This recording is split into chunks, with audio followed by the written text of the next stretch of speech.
ओम श्री परमात्मने नमः। ओम श्री गुरुवे नमः।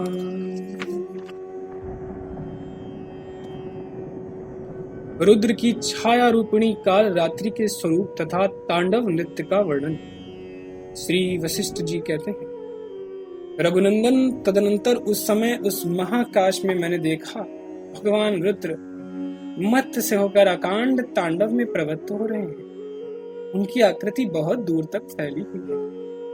उनका शरीर आकाश के समान ही व्यापक दिखाई देता है। उनका आकार बहुत बड़ा है। उन्हें देखकर ऐसा लगता है मानो एक अर्णव का जल ही तत्काल देह धारण करके खड़ा हुआ।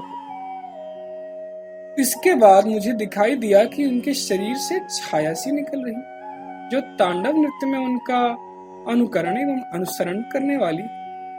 उस समय मेरे मन में यह प्रश्न उठा कि द्वादश सूर्यों के विद्यमान न रहने पर जब आकाश में महान अंधकार छा रहा है, तब यह छाया कैसे स्थित। मैं इस प्रकार विचार कर ही रहा था कि वह तत्काल नृत्य करती हुई शीघ्रतापूर्वक उनके आगे जाकर खड़ी हो गई। उसका शरीर भी बहुत विस्तृत था तथा वह भी अपने 3 नेत्रों से सुशोभित था। उसका रंग घोर काला, बहुत ही दुर्बल थी। उसके अंगों में नस नाड़ियों के जाल तो स्पष्ट दिखाई देते। वह जरा से जर्जर हो रही थी। आकृति विशाल थी। मुख पर आग की ज्वालाएं व्याप्त थीं। वन के चंचल पत्र पुष्प आदि मुकुट बनकर उसके मस्तक की शोभा बढ़ाते। वह कोयल के समान काली, मानो काली रात्रि ही उसका रूप धारण करके आई हो, अंधकार लक्ष्मी ही मूर्तिमती हो गई हो। वह बहुत लंबी थी। उसका मुंह विकराल दिखाई देता। वह उस तरह खड़ी थी मानो आकाश को नापने के लिए उद्यत। अपने बड़े बड़े घुटनों और भुजाओं के भ्रमण से वह समस्त दिशाओं को मानो नाप लेना चाहती थी। वह ऐसी दुर्बल थी मानो बहुत काल तक उसे उपवास करना पड़ा। उसके विशाल शरीर में सर्वत्र गड्ढे ही गड्ढे दिख रहे थे।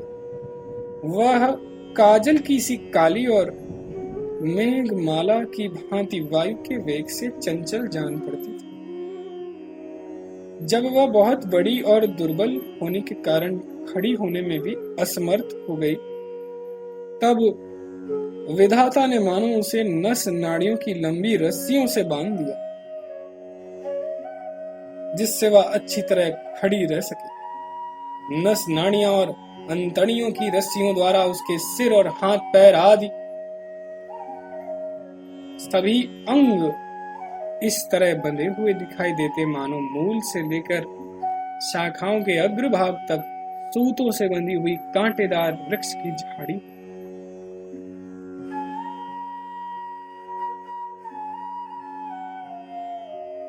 अनेक वर्णों के सूर्यादि देवताओं तथा दानवों के मस्तक रूपी कमलों के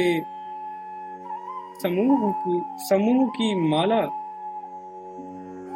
उसके कंठ में शोभा दे रही थी।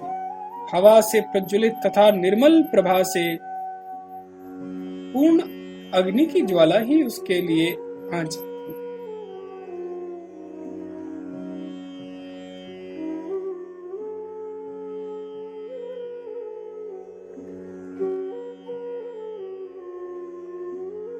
उसके लंबे लंबे कानों में नाग झूल रहे थे। उसने 2 मनुष्यों की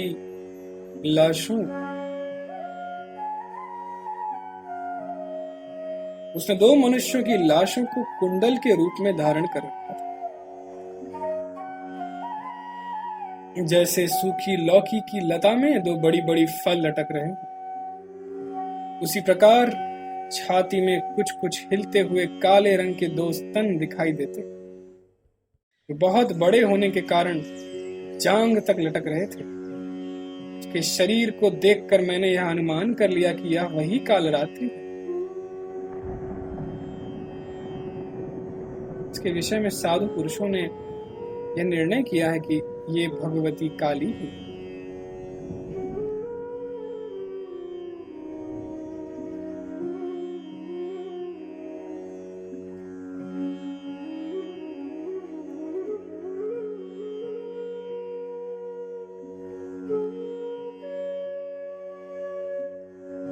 उसके 3 नेत्र आग की ज्वाला से परिपूर्ण थे।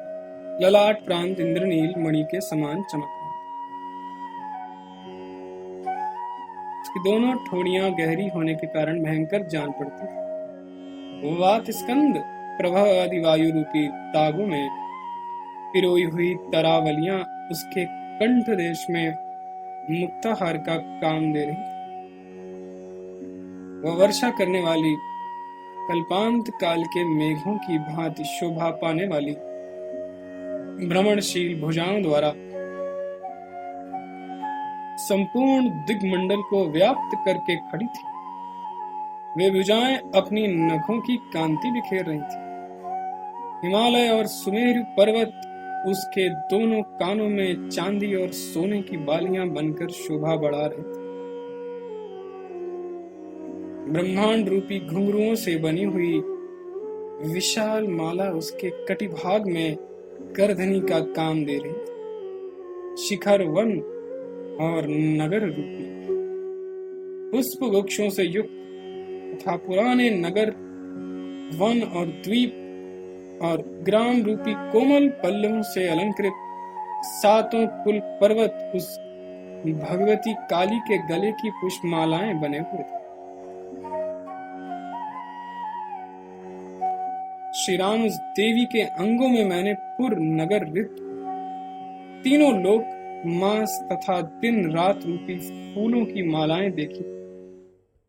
उसके शरीर में व्यक्त रूप से स्थित नगर ग्राम और पर्वत आदि मानो पुनर्जन्म पाने के आनंद से उल्लसित हो उसके साथ साथ नाच रहे थे। कभी कभी वह नहीं नाचती तो भी पर्वत वन और कानूनों से नाना आकार वाला सारा जगत जो मरकर फिर लौटा था नाचता ही रहता था।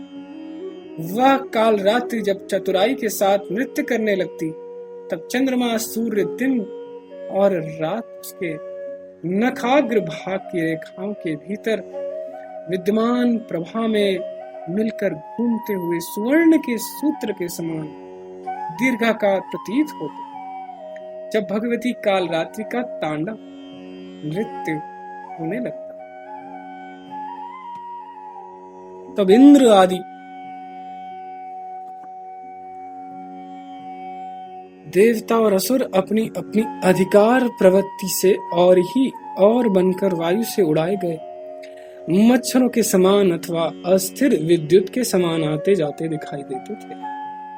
भगवती के शरीर में जो सर्ग दिखाई देता उसमें सृष्टि प्रलय सुख दुख भव अभव इच्छा अनिच्छा विधि निषेध जन्म मरण एवं भ्रम आदि विभिन्न प्रकार के भाव कभी सदा एक साथ और कभी पृथक पृथक रूप से सुशोभित होते। संपूर्ण कलाओं से युक्त देवी कालरात्रि चैतन्य शक्ति रूपा जगन्मयी अनंत एवं विशाल आकाश कोश के सदृश विशुद्ध शरीर वाली है। वह देवी सूप कुदाल ओखली चटाई फाल घट पिटारी मूसल डोल या बाल्टी बटलोई और खंबे इत्यादि वस्तुओं को भी फूल के समान मानकर उनकी माला धारण करके नृत्य करती थी।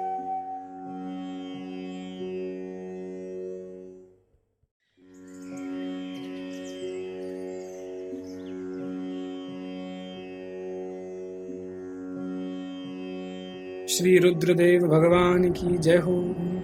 ओम तत्सत ओम तत्सत ओम तत्सत। श्री महाकाली देवी की जय हो। ओम तत्सत।